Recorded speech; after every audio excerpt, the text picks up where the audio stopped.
കൊച്ചിയിൽ വീണ്ടും അനധികൃത നിലംനികത്തൽ. തീരദേശവും തണ്ണീർത്തടവും വയലുകളുമാണ് നികത്തുന്നത്. പരാതിയെ തുടർന്നുള്ള പരിശോധനയിൽ JCB ഉൾപ്പെടെയുള്ള വാഹനങ്ങൾ പോലീസ് പിടിച്ചെടുത്തു. കൊച്ചി ബ്യൂറോ റിപ്പോർട്ടിലേക്ക്.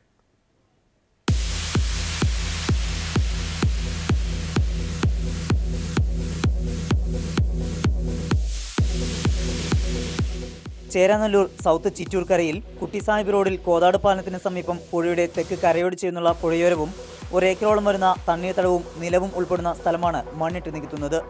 പഞ്ചായത്തിൽ നിലം നികത്തുന്നത് വ്യാപകമായി എന്ന പരാതിയെ തുടർന്ന് പ്രദേശം പോലീസിന്റെ നിരീക്ഷണത്തിലായിരുന്നു.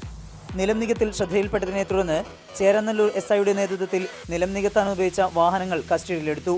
തുടർ നടപടികൾക്കായി ജില്ലാ കളക്ടർക്ക് റിപ്പോർട്ട് സമർപ്പിച്ചിട്ടുണ്ട്. Ernakulam assistant commissioner SD Suresh കുമാറിന് ലഭിച്ച രഹസ്യവിവരത്തെ തുടർന്ന് Ernakulam town north circle inspector PS ഷിജുവിന്റെ നിർദ്ദേശാനുസരണമായിരുന്നു ചേരാനല്ലൂർ പോലീസിന്റെ പരിശോധന. 2 മാസത്തിനുള്ളിൽ നിലം നികത്തുന്നതുമായി ബന്ധപ്പെട്ട് 16 ടിപ്പർ ലോറികളും 3 JCBകളും 3 കാറുകളും 3 ബൈക്കുകളും ഉൾപ്പെടെ 29 വാഹനങ്ങളാണ് ചേരാനല്ലൂർ പോലീസ് കസ്റ്റഡിയിലെടുത്തിട്ടുള്ളത്. News bureau, Kochi. Kannur railway സ്റ്റേഷനിൽ പരിചയക്കാരിയായ യാത്രക്കാരോട് സംസാരിച്ചതിന് മാധ്യമപ്രവർത്തകനും സ്ത്രീക്കും നേരെ പോലീസിന്റെ അസഭ്യവർഷം. ഇരുവരും സ്റ്റേഷൻമാർക്ക് സംഭവത്തെക്കുറിച്ച് പരാതി നൽകിയിരിക്കുകയാണ്.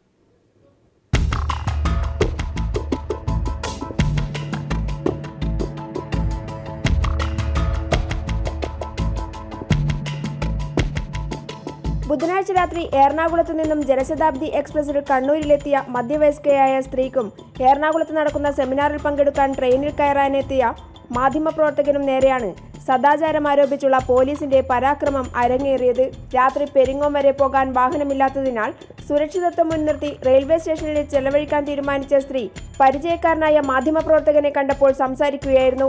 സംസാരിച്ചു നിൽക്കവേ പോലീസ് വന്ന് അസഭ്യവർഷം നടത്തുകയായിരുന്നെന്ന് ഇരുവരും സ്റ്റേഷൻ മാസ്റ്റർക്ക് നൽകിയ പരാതിയിൽ പറയുന്നു. സദാചാരം ആരോപിച്ച് തുറച്ചു നോക്കിക്കൊണ്ടായിരുന്നു പോലീസ് തന്നോട് അസഭ്യവർഷം നടത്തിയതെന്ന് സ്ത്രീയും മാധ്യമപ്രവർത്തകനാണെന്ന് പറഞ്ഞ് ഐഡന്റിറ്റി കാർഡ് കാണിച്ചിട്ട് പോലും തട്ടിപ്പാണെന്ന് പോലീസ് ആരോപിക്കുകയായിരുന്നെന്ന് മാധ്യമപ്രവർത്തകനായ മുഹമ്മദ് റിയാസും പരാതിയിൽ പറയുന്നു. പരാതി പാലക്കാട് ഡിവിഷൻ ഓഫീസിലേക്ക് അയച്ചതിനു ശേഷം തുടർ നടപടി സ്വീകരിക്കുമെന്ന് സ്റ്റേഷൻ മാസ്റ്റർ അറിയിച്ചു. News bureau, Kannur. Kollam Manchalamoodu management കോളേജിലെ വിദ്യാർത്ഥിനികളോട് പ്രിൻസിപ്പൽ അപമര്യാദയായി പെരുമാറിയ കേസിൽ പോലീസ് ഒത്തുകളിച്ചതായി ആക്ഷേപം. ദുർബലമായ വകുപ്പുകൾ ചുമത്തി പോലീസ് പ്രതിയെ രക്ഷിക്കാൻ ശ്രമിക്കുന്നുവെന്ന ആരോപണവുമായി CPIM രംഗത്തെത്തി. പ്രിൻസിപ്പലിന് ജാമ്യം കിട്ടാൻ പോലീസ് ഒത്തുകളിച്ചെന്ന ആരോപണം പരിശോധിക്കുമെന്ന് കൊല്ലം സിറ്റി പോലീസ് കമ്മീഷണർ അറിയിച്ചു. കഴിഞ്ഞ ദിവസമാണ് 32 വിദ്യാർത്ഥിനികളുടെ പരാതിയെ തുടർന്ന് കേരള യൂണിവേഴ്സിറ്റിക്ക് കീഴിലുള്ള അഞ്ചാലുമൂട് മാനേജ്മെന്റ് പഠന സ്ഥാപനത്തിലെ പ്രിൻസിപ്പൽ അഡ്വക്കേറ്റ് G രാജേഷിനെ പോലീസ് അറസ്റ്റ് ചെയ്തത്. ലൈംഗിക ചുവയുള്ള മെസ്സേജുകൾ അയച്ചു, കോളേജിൽ വെച്ച് മോശമായി പെരുമാറി, മാനസികമായി പീഡിപ്പിച്ചു തുടങ്ങിയ പരാതികളായിരുന്നു വിദ്യാർത്ഥിനികൾ ഉന്നയിച്ചത്.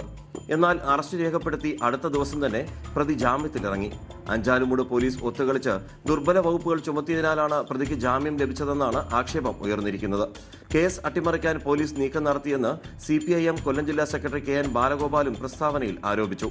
ആരോപണങ്ങൾ ഉയർന്ന സാഹചര്യത്തിൽ വിഷയം അന്വേഷിക്കുമെന്ന് city police commissioner B Suresh Kumar അറിയിച്ചു. പ്രതി അവിടുന്ന് തന്നെ സ്പോട്ടിൽ നിന്ന് തന്നെ അറസ്റ്റ് ചെയ്യാനാണ് ഉണ്ടായതുള്ളത്. അപ്പം ഒരു വിശദമായ ഒരു അന്വേഷണത്തിനുള്ള ഒരു സമയം പോലീസിന് കാണാൻ സാധ്യതയില്ല.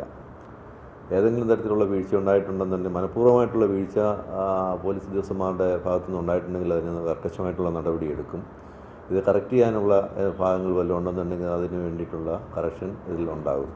തീർച്ചയായിട്ടും ഇതുപോലുള്ള ഒരു കാര്യത്തിൽ വളരെ പോലീസ് ഗൗരവമായിട്ട് തന്നെ കാണുകയുള്ളൂ. ഇതുപോലെ സ്ത്രീകളുടെയും കുട്ടികളുടെയും ഒരു കാര്യത്തിൽ നമ്മൾ മാക്സിമം ശ്രദ്ധ പുലർത്തി ഒരു പിഴവും ഉണ്ടാകാത്ത വിധത്തിലുള്ള ഇൻവെസ്റ്റിഗേഷനും നടപടിക്രമങ്ങളുമാണ് നമ്മൾ ആഗ്രഹിക്കുന്നതും നടത്തിക്കൊണ്ടിരിക്കുന്നതും. ഉദ്യോഗസ്ഥർക്ക് വീഴ്ച പറ്റിയെങ്കിൽ കർശന നടപടിയെടുക്കുമെന്നും അദ്ദേഹം പറഞ്ഞു. ന്യൂസ് ബ്യൂറോ, കൊല്ലം. ഇന്ത്യ കണ്ട ഏറ്റവും വലിയ കോർപ്പറേറ്റ് തട്ടിപ്പ് കേസായ സത്യം കേസിൽ കമ്പനിയുടെ സ്ഥാപകൻ B രാമലിംഗ രാജുവിന് 7 വർഷം തടവും 5 കോടി രൂപ പിഴയും വിധിച്ചു. ഹൈദരാബാദിലെ പ്രത്യേക കോടതിയാണ് ശിക്ഷ വിധിച്ചത്. മറ്റ് 9 പ്രതികളും കുറ്റക്കാരാണെന്ന് കോടതി നിരീക്ഷിച്ചു. 14,000 കോടിയുടെ തട്ടിപ്പാണ് സത്യം കേസ്. ഈ കേസിൽ സത്യം കമ്പ്യൂട്ടേഴ്സ് സ്ഥാപകൻ B രാമലിംഗ രാജുവിന് 7 വർഷം തടവും 5 കോടി രൂപ പിഴയുമാണ് ഹൈദരാബാദിലെ പ്രത്യേക കോടതി വിധിച്ചിരിക്കുന്നത്. ക്രിമിനൽ ഗൂഢാലോചന, വഞ്ചന, വ്യാജരേഖ ചമയ്ക്കൽ എന്നീ കുറ്റങ്ങളാണ് രാമലിംഗരാജുവിനെതിരെ ചുമത്തിയിരിക്കുന്നതും. രാമലിംഗരാജുവിന്റെ ഒരു സഹോദരനും സത്യം കമ്പ്യൂട്ടേഴ്സിന്റെ മുൻ മാനേജിംഗ് ഡയറക്ടറുമായ B രാമരാജു, മുൻ CEO വദ്ലമണി ശ്രീനിവാസ്, മുൻ ഓഡിറ്റർമാരായ സുബ്രഹ്മണ്യ ഗോപാലകൃഷ്ണൻ തുടങ്ങി 9 പേരും കുറ്റക്കാരാണെന്നും കോടതി വിധിച്ചു. രാജുവും ജി രാമകൃഷ്ണയും തെളിവ് നശിപ്പിച്ച കുറ്റത്തിനും ശിക്ഷ അനുഭവിക്കണം. ഇന്ത്യയിലെ 4ാമത്തെ IT കമ്പനിയായ സത്യം കമ്പ്യൂട്ടേഴ്സ് കണക്കുകളിൽ കൃത്രിമം കാട്ടി ഓഹരി ഉടമകളിൽ നിന്നും 14,000 കോടി രൂപ തട്ടിയെടുത്തതായി 2009 കേസ് രജിസ്റ്റർ ചെയ്തത്. 2 മാസത്തിനകം കേസ് CBI ഏറ്റെടുത്തു. കേസിൽ 3000-ഓളം രേഖകളും 226 സാക്ഷികളുടെ മൊഴികളും കോടതി രേഖപ്പെടുത്തി. 7,136 കോടി രൂപ യഥാർത്ഥ തുകയിലും കൂടുതലായി കമ്പനിയുടെ കൈവശമുണ്ടെന്നും കണക്കുകളിൽ കൃത്രിമം കാണിച്ചെന്നും ബാങ്കിലുണ്ടായിരുന്നതായി കാണിച്ച 5,040 കോടി രൂപ യഥാർത്ഥത്തിൽ ഇല്ലാത്തതായിരുന്നെന്നും രാമലിംഗ രാജു നേരത്തെ തുറന്നു പറഞ്ഞിരുന്നു. രാമലിംഗ രാജുവിന്റെ മക്കൾ പ്രൊമോട്ടർമാരായുള്ള റിയൽ എസ്റ്റേറ്റ് കമ്പനികളെ $160 കോടി ഏറ്റെടുക്കാൻ രാജു ശ്രമിച്ചെങ്കിലും ഓഹരി ഉടമകളുടെ എതിർപ്പിനെ തുടർന്ന് പദ്ധതി തകിടം മറിയുകയായിരുന്നു. ഇവിടെ നിന്നാണ് സത്യം കമ്പ്യൂട്ടേഴ്സിന്റെ തകർച്ചയ്ക്ക് തുടക്കമായത്. വിജേഷ് നടുവിൽ, ദില്ലി. കാലടി സർവകലാശാല VC-ക്കെതിരെ വിജിലൻസ് അന്വേഷണം. ചട്ടവിരുദ്ധമായി നിയമനങ്ങൾ നടത്തിയെന്ന് ചൂണ്ടിക്കാട്ടിയാണ് നടപടി. VC രജിസ്ട്രാർ, സിൻഡിക്കേറ്റ് അംഗമായ ശിവദാസൻ നായർ MLA ഉൾപ്പെടെ 10 പേർക്കെതിരെ കേസെടുക്കാനാണ് ഉത്തരവ്. വർഗീയ ഫാസിസത്തിനെതിരെ വർഗബോധം, മതതീവ്രവാദത്തിനെതിരെ മാനവ മുന്നേറ്റം, അന്ധവിശ്വാസങ്ങൾക്കെതിരെ ശാസ്ത്രചിന്ത എന്നീ മുദ്രാവാക്യങ്ങൾ ഉയർത്തിയാണ് പുരോഗമന കലാസാഹിത്യ സംഘം നമ്മളൊന്ന് എന്ന പേരിൽ സ്നേഹ സന്ദേശയാത്ര നടത്തുന്നത്. കഴിഞ്ഞ മാർച്ച് 27-ന് കാസർഗോഡ് കേന്ദ്ര സാഹിത്യ അക്കാദമി ഉപാധ്യക്ഷൻ ചന്ദ്രശേഖര കമ്പാർ ഉദ്ഘാടനം ചെയ്ത സ്നേഹ സന്ദേശയാത്ര പുകസ സംസ്ഥാന പ്രസിഡന്റ് വൈശാഖനും ജനറൽ സെക്രട്ടറി പ്രൊഫസർ VN മുരളിയുമാണ് നയിക്കുന്നത്. ജാഥ manager Gokulendran, professor KEN, doctor KP Mohanan, MM Narayanan, Purushan Kadalundi MLA, TR Ajayan, doctor S Rajasekharan, Vinod Vaisakhi, Suja Susan George, doctor Sreedharan. Chief സെക്രട്ടറിയുടെ ഔദ്യോഗിക വസതി നിർമ്മിക്കുന്നതിൽ ക്രമക്കേടും ധൂർത്തുമെന്ന ആരോപണം. ചീഫ് സെക്രട്ടറിക്കായി 1.5 കോടിയിലേറെ രൂപ മുടക്കി ഒരു ഭവനം നിർമ്മിക്കുന്നതിനിടെയാണ് 6 മാസത്തേക്ക് അദ്ദേഹത്തിന് താമസിക്കുന്നതിനായി 1 കോടി രൂപ മുടക്കി മറ്റൊരു വീട് അറ്റകുറ്റപ്പണി നടത്തുന്നത്. അടുക്കളയ്ക്ക് മാത്രം ചെലവാക്കുന്നത് 36 ലക്ഷം രൂപ. ഭവനത്തിലെ ക്ലോസറ്റിന്റെ വില 1 ലക്ഷം രൂപയാണ്. തിരുവനന്തപുരത്ത് നിന്ന് ജീവൻകുമാറിന്റെ റിപ്പോർട്ട്. സംസ്ഥാന ചീഫ് സെക്രട്ടറിയുടെ ഔദ്യോഗിക വസതിക്കായി കവടിയാർ ഗോൾഫ് ക്ലബിനോട് ചേർന്ന് 1.5 കോടി രൂപ മുതൽ മുടക്കി സംസ്ഥാന സർക്കാർ എല്ലാവിധ സൗകര്യങ്ങളുമുള്ള ഒരു ബംഗ്ലാവ് പണി തീർത്തുകൊണ്ടിരിക്കുകയാണ്. 75% പണി പൂർത്തിയായ ഔദ്യോഗിക ഭവനം പൂർത്തിയായി വരുന്ന ഘട്ടത്തിലാണ് കരാർ തുക നൽകാൻ കഴിയാത്തതിൻ്റെ പേരിൽ പണി നിർത്തിവെക്കേണ്ടി വന്നത്. ഇതിനോടകം കോടികൾ ചിലവഴിച്ച് പണിത കെട്ടിടം നിലവിൽ ഉണ്ടെന്നിരിക്കെയാണ് വീണ്ടും 1 കോടി രൂപ ചിലവഴിച്ച് മറ്റൊരു കെട്ടിടം അറ്റകുറ്റപ്പണി നടത്തുന്നത്. ഔദ്യോഗിക ഭവനം പണിതീരും വരെ അദ്ദേഹം താമസിക്കാൻ പോകുന്നത് IAS ഓഫീസേഴ്സിന്റെ ക്ലബിലാവും. പൊതുമരാമത്ത് വകുപ്പിന്റെ ഭരണാനുമതിയോ സാങ്കേതികാനുമതിയോ ഇല്ലാതെയാണ് ഈ പണികൾ നടന്നുവരുന്നതെന്ന് ആരോപണമുണ്ട്. അടുക്കളയുടെ അറ്റകുറ്റപ്പണിക്കായി 36 ലക്ഷം രൂപയാണ് ചിലവ് വരുന്നതെന്നും 1 ലക്ഷത്തിലേറെ വില വരുന്നവയാണ് ഇവിടുത്തെ ക്ലോസറ്റുകളെന്നും കരാറുകാർ ആരോപിക്കുന്നു. ഇപ്പോൾ ചീഫ് സെക്രട്ടറി അദ്ദേഹത്തിന് വേണ്ടി ഗോൾഫ് ക്ലബിൻ്റെ ഈ വെള്ളയമ്പലത്തുള്ള നാഷണൽ ഗെയിംസിൻ്റെ ഓഫീസായി പ്രവർത്തിച്ച കെട്ടിടം അദ്ദേഹത്തിന് താമസിക്കുന്നതിന് വേണ്ടി 2 കോടി രൂപ മുടക്കിയാണ് റെനോവേറ്റ് ചെയ്തുകൊണ്ടിരിക്കുന്നത്. നിങ്ങൾ അതിൻ്റെ അകത്ത് കയറി നോക്കിയാൽ 1 ലക്ഷം രൂപ വില വരുന്ന ക്ലോസറ്റാണ്, ബാത്ത് ടബ്, 36 ലക്ഷം രൂപ ആക്കിയുള്ള കിച്ചൺ ക്യാബിനറ്റ് അടക്കമുള്ള എല്ലാ പഞ്ചനക്ഷത്ര സൗകര്യങ്ങളുമാണ് ആ വീട്ടിൽ അറേഞ്ച് ചെയ്യുന്നത്.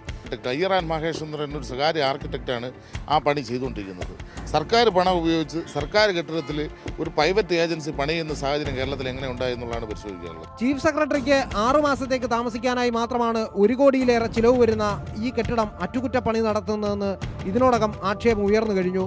അയ്യർ ആൻഡ് മഹേഷ് എന്ന ആർക്കിടെക്ട് സ്ഥാപനമാണ് ഈ നിർമ്മാണ പ്രവർത്തനങ്ങൾ നടത്തുന്നത്. എന്നാൽ വാർത്ത അടിസ്ഥാനരഹിതമാണെന്ന് സംസ്ഥാന chief secretary Giji Thomson Kairali people TVയോട് പറഞ്ഞു. സംസ്ഥാന ഖജനാവിൽ പണമില്ലാതെ നട്ടം തിരിയുന്ന സാഹചര്യത്തിൽ ചീഫ് സെക്രട്ടറിക്ക് 6 മാസത്തേക്ക് താമസിക്കാനായി കോടികൾ ചിലവഴിക്കേണ്ടതുണ്ടോ എന്നാണ് പ്രസക്തമായ ചോദ്യം. S ജീവൻകുമാർ, തിരുവനന്തപുരം. പെൻസിൽ മോഷ്ടിച്ചതിന് പ്രിൻസിപ്പലിന്റെ ക്രൂരമർദ്ദനം. 3ാം ക്ലാസ്സുകാരൻ ചോര ഛർദ്ദിച്ച് മരിച്ചു. രക്ഷിതാക്കളുടെ പരാതിയെ തുടർന്ന് പ്രിൻസിപ്പലിനെതിരെ പോലീസ് കേസ് രജിസ്റ്റർ ചെയ്തു. പെൻസിൽ മോഷ്ടിച്ചെന്ന ആരോപണത്തെ തുടർന്ന് സ്കൂൾ പ്രിൻസിപ്പലിന്റെ മർദ്ദനം ഏറ്റുവാങ്ങിയ 3ാം ക്ലാസ് വിദ്യാർത്ഥിയാണ് കൊല്ലപ്പെട്ടത്. ഉത്തർപ്രദേശിലെ ബരാബൻഗിയിലുള്ള ദ്വാരിക പ്രസാദ് സ്കൂളിലെ വിദ്യാർത്ഥിയാണ് മരണമടഞ്ഞത്. കഴിഞ്ഞ ദിവസം സ്കൂളിൽ പുതുതായി ചേർന്ന 2 കുട്ടികളിൽ ഒരാളാണ് കൊല്ലപ്പെട്ട 7 വയസ്സുകാരൻ. ക്ലാസ് തുടങ്ങി കുറച്ച് സമയങ്ങൾക്ക് ശേഷം തങ്ങളുടെ പെൻസിൽ, റബ്ബർ എന്നിവ കാണാനില്ലെന്ന പരാതിയുമായി ചില കുട്ടികൾ പ്രിൻസിപ്പലിനെ സമീപിച്ചിരുന്നു. തുടർന്ന് സ്കൂൾ പ്രിൻസിപ്പൽ നടത്തിയ പരിശോധനയിൽ ഇവ പുതുതായി ചേർന്ന കുട്ടികളിൽ ഒരാളിൽ നിന്നും കണ്ടെത്തി. കുട്ടിയുടെ നടപടിയിൽ പ്രകോപിതനായ അധ്യാപകൻ കുട്ടിയെ ക്രൂരമായി മർദ്ദിച്ചിരുന്നു. തുടർന്ന് സ്കൂളിൽ നിന്നും വീട്ടിലെത്തിയ കുട്ടി വയറുവേദന അനുഭവപ്പെടുന്നതായി മാതാപിതാക്കളെ അറിയിച്ചു. ഇതിനിടയിൽ കുട്ടി ചോര ഛർദ്ദിക്കുക കൂടി ചെയ്തതോടെ രക്ഷിതാക്കൾ കുട്ടിയെ സമീപത്തെ ആശുപത്രിയിൽ പ്രവേശിപ്പിച്ചു. എന്നാൽ കുട്ടിയുടെ ജീവൻ രക്ഷിക്കാനായില്ല. രക്ഷിതാക്കളുടെ പരാതിയെ തുടർന്ന് സ്കൂൾ പ്രിൻസിപ്പൽ ലളിത് കുമാർ വർമ്മയെ പോലീസ് അറസ്റ്റ് ചെയ്തു. ഇയാൾക്കെതിരെ കൊലപാതക കുറ്റം ചുമത്തി കേസെടുത്തിട്ടുണ്ട്. ന്യൂസ് ഡെസ്ക് 1993 മുംബൈ സ്ഫോടന കേസിന്റെ മുഖ്യ സൂത്രധാരൻ യാക്കൂബ് മേമന്റെ വധശിക്ഷ സുപ്രീം കോടതി ശരിവെച്ചു. പുനഃപരിശോധനാ ഹർജി തള്ളിക്കൊണ്ടാണ് സുപ്രീം കോടതി വധശിക്ഷ ശരിവെച്ചത്. ടാഡ കോടതിയാണ് മേമന് വധശിക്ഷ വിധിച്ചത്.